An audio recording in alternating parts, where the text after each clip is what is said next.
ეს მარში არის 370 მარშს შორის ერთ-ერთი 370 ქალაქში იმართება მოძრაობა, რომელიც დაიწყო ვაშინგტონიდან და მხარს უჭერს სოლიდარობას უცხადებს ყველა ქალს, ყველა უმცირესობის წევრს, რომელთა უფლებებიც ირღვევა.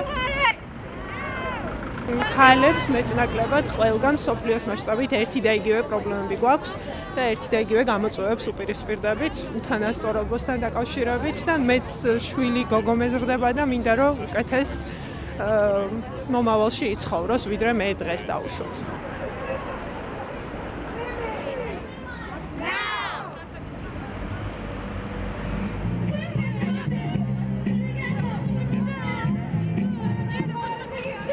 გელოდელი მარშიც სწორედ იმის გამოხატულებაა, რომ ჩვენ გვინდა რომ სწორედ გადაწყვეტილების მიმდევრები ადამიანების ყურადღება მივაქციოთ, სწორედ იმისკენ რომ დაიცვან ადამიანის უფლებები თანაბრად, როგორც ქალისათვის, ასევე მამაკაცისათვისაც.